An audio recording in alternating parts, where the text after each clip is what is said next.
Bonjour à tous, nous allons donc vous présenter notre sélection de la semaine. Nous avons retenu pour vous la banderole, l'opération du Club Presse, une banderole qui a été accrochée à la mairie de Fort-de-France pour sensibiliser la population sur la détention de l'otage Olivier Dubois. La mobilisation contre le pass sanitaire et l'obligation vaccinale se poursuit. La levée des mesures de protection, un scénario bien connu. Et puis se tiendra demain après-demain le procès historique des réparations des crimes commis par l'État français contre les Africains déportés et mis en esclavage. Une banderole sur la mairie de Fort-de-France sensibilise sur la détention de l'otage Olivier Dubois. C'est le 8 avril dernier que le journaliste d'origine martiniquaise Olivier Dubois a été kidnappé à Gao, situé au nord du Mali. Il est détenu par le GSIM, le groupe de soutien à l'islam et aux musulmans. Le vendredi 8 octobre faisait donc 6 mois, jour pour jour, qu'il est retenu en otage. Le Club de Presse Martinique a organisé à cette occasion un rassemblement de soutien avec pour objectif de faire connaître la situation d'Olivier Dubois, de sensibiliser l'opinion publique et de faire écho auprès des autorités françaises et maliennes afin que ce dernier soit libéré. Un message délivré par la femme d'Olivier Dubois a ému toute l'Assemblée. Une banderole qui rappelle sa date de prise en otage a été accrochée sur la façade de la mairie de Fort-de-France et y tournera pendant au moins un mois. La mobilisation contre le pass sanitaire et l'obligation vaccinale se poursuit. Cette semaine, le temps fort de la mobilisation contre le pass sanitaire et l'obligation vaccinale s'est déroulé le jeudi 7 octobre. En effet, cette journée a été celle d'une lutte unitaire entre la Martinique, la Guadeloupe et la Guyane. Les manifestants des trois pays se sont rassemblés à la même heure devant leurs centres hospitaliers respectifs, à savoir les centres hospitaliers universitaires de Martinique et de Guadeloupe et le centre hospitalier de Cayenne. Ensuite, ils se sont rendus simultanément devant leurs agences régionales de santé respectives. Les prises de parole se sont faites devant les ARS, mais aussi par visioconférence entre les trois pays.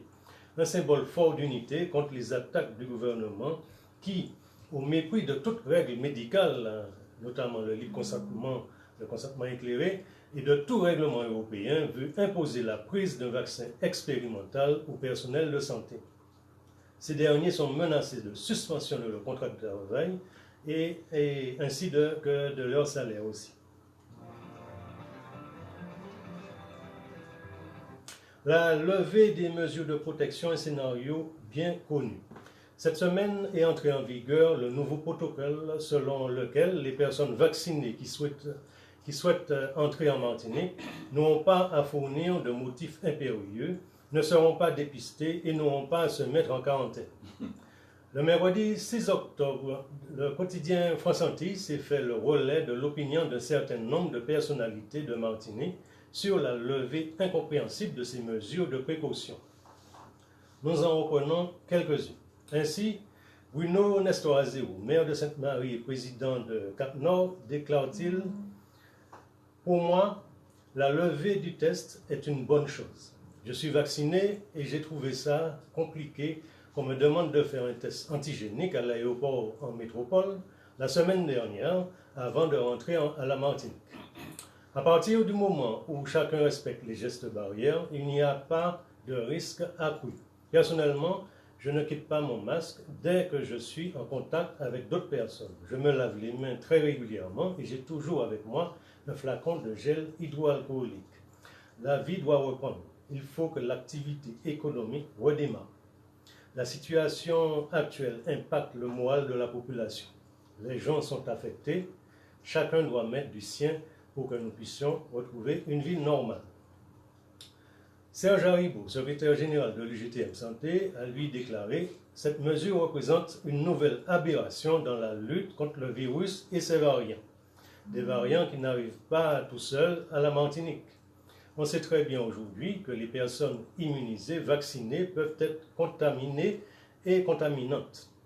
Initier une telle possibilité, voyager sans avoir effectué de test, représente une forme de discrimination et des risques imposés à la population. Très clairement, aujourd'hui, la 5e vague est en train de s'organiser.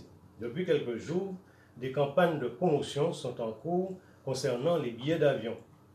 Les croisiéristes se préparent à relancer leur activité et expriment une volonté affirmée de revenir dans la Caraïbe. Par ailleurs, début novembre, le coup d'envoi de la Transat Jacques Fabre sera donné au Havre. Cette grande course, dont l'arrivée se fera à la Martinique, va drainer énormément de personnes sur notre île. Par contre, quand la possibilité de maintenir la course des yoles avec un départ et une arrivée en mer a été évoquée, cela a été refusé. On voit bien qu'il y a 2 poids, 2 mesures. Le fait que seuls ceux qui ne sont pas vaccinés soient testés est pour nous une hérésie. À travers cette nouvelle mesure, l'État cherche à relancer les circuits économiques et à imposer la vaccination de façon contournée. C'est aussi une volonté de montrer qu'on revient à une vie normale, une vie qui malheureusement risque d'être ravagée. Le docteur Anne Criquet-Ayotte, présidente de l'Union régionale des médecins libéraux de Martinique, avance que la fin des tests pour les personnes vaccinées était attendue. Ce sera beaucoup plus simple pour elle, car cela reste toujours compliqué de faire un test PCR. Il faut prendre un rendez-vous, attendre les résultats. Quand on est vacciné, on peut avoir le Covid-19, mais on est moins contaminant car la charge virale est moins importante. Il faut avoir à l'esprit que ce ne sont pas les gens qui prennent l'avion qui viennent contaminer. Les personnes qui sont vaccinées, quant à elles, sont atteintes du coronavirus. Enfin, les personnes qui sont vaccinées quand elles sont atteintes du coronavirus sont souvent asymptomatiques. Ce qui est important, et c'est la seule protection, c'est la vaccination et le respect de la distanciation sociale et le port du masque. Ces mesures n'ont pas changé pour les voyageurs qui doivent garder le masque durant les vols. Ce qui nous désespère, c'est surtout le taux de vaccination qui ne progresse pas en Martinique. Enfin, Gilbert Couturier, maire du Gaumont, à aucun moment les élus n'ont été consultés concernant cette mesure alors que la santé des Martiniquais est en jeu. On s'oriente visiblement vers une levée des restrictions concernant la venue sur notre île, ce qui risque d'entraîner une nouvelle vague désastreuse. Cette mesure a été prise alors que la situation n'est pas maîtrisée pour l'heure. C'est très grave. Ce n'est pas pour les jeunes Martiniquais, ce n'est pas pour que les jeunes Martiniquais puissent revenir au pays, voir leur famille, que cette décision a été mise en œuvre. La véritable raison est une volonté de faire revenir les touristes et de relancer l'économie, mais à quel prix? Pour moi, c'est une erreur. On ouvre les frontières en grand et après on enferme la population. D'un côté, les médecins et l'État brandissent la menace d'une 5e vague, de l'autre, ils enlèvent le test pour les vacciner au départ de Paris. C'est incompréhensible. Malgré l'opinion de certains qui trouvent les motivations des levées de précautions claires et limpides, l'explication dite scientifique du préfet est des plus alambiquées entre bafouillement et lapsus. Ce dernier a expliqué que pour 100 000 habitants en Martinique, on a 3 fois plus de malades que dans l'Hexagone. Nous sommes donc en Martinique, je cite, un réservoir de virus. Et l'Hexagone fait se protéger contre nous.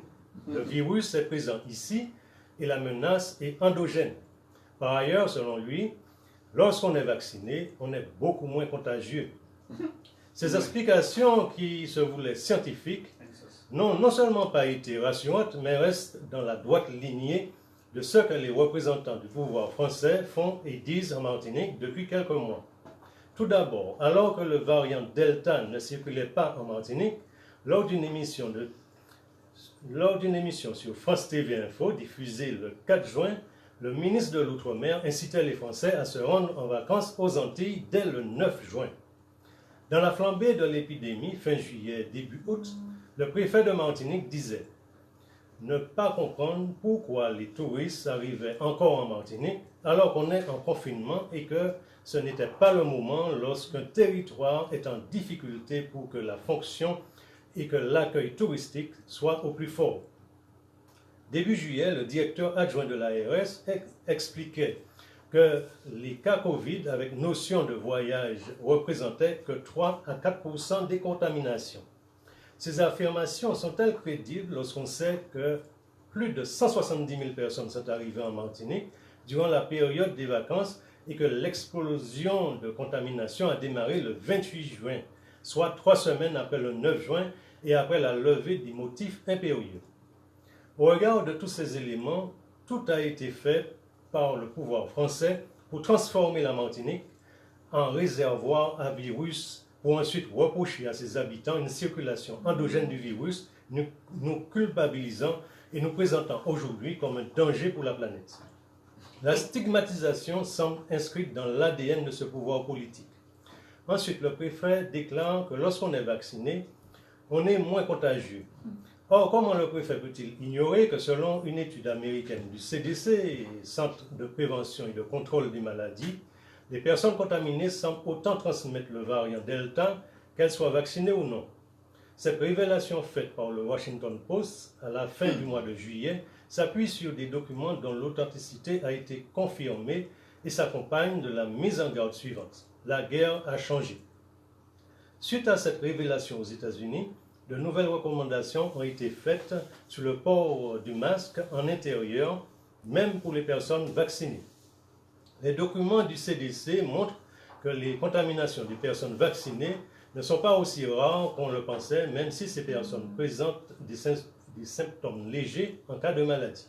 Selon la directrice du CDC, la recommandation du masque n'est pas tant pour protéger les personnes vaccinées, mais pour protéger les autres personnes non vaccinées. Comment alors comprendre que dans une population actuellement majoritairement non vaccinée, comme nous le sommes, le pouvoir français et ses représentants décident de lever les mesures de protection telles que le motif impérieux, le test et la quarantaine pour les personnes vaccinées? Pour terminer, sur son mur Facebook, la préfecture de la Martinique publiait le 7 octobre un communiqué de presse avec le constat suivant.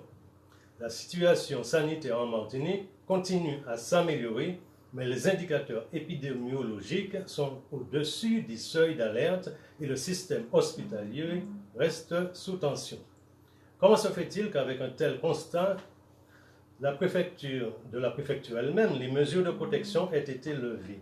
Certains annoncent que de manière prophétique, une nouvelle vague avec une telle gestion, cela sera-t-il vraiment étonnant? En tout cas, nous pouvons avoir comme certitude que les motifs se cachant mal derrière ces mesures n'ont encore rien de sanitaire, mais sont bien politiques et économiques. Le maire de Sainte-Marie l'a d'ailleurs bien compris lorsqu'il met en relation la levée de ces mesures et le redémarrage de l'activité économique. Selon les professionnels du tourisme martiniquais ayant participé à Paris au salon Top Risa cette semaine, le bilan est d'ailleurs positif car, je cite, la destination est attendue et les signes de reprise sont encourageants.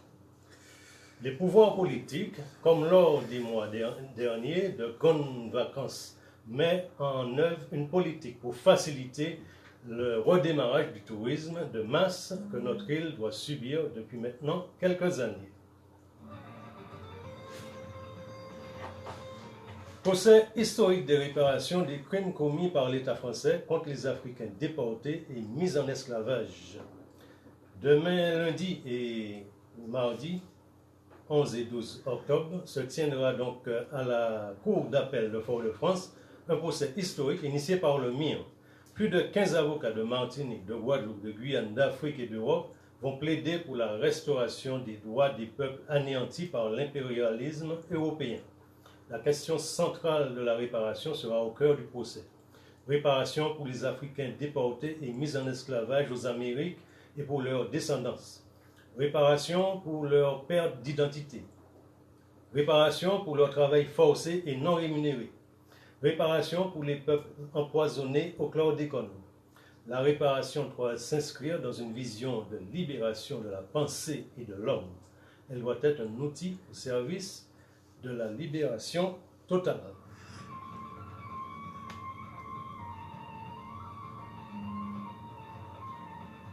Nous terminons donc par notre parole fondante. L'ignorance mène toujours à la servitude. Il nous faut donc être vigilants et rester informés pour éviter d'être manipulés. Complétons donc notre information en utilisant et en enrichissant les médias alternatifs. Nous pouvons consulter le site www.jicambouttv.com, le site web de Jicambout, sur lequel vous pouvez télécharger le journal en ligne des comités populaires, le journal Jicambout. Donc l'utilisation du savoir peut nous mener à la liberté.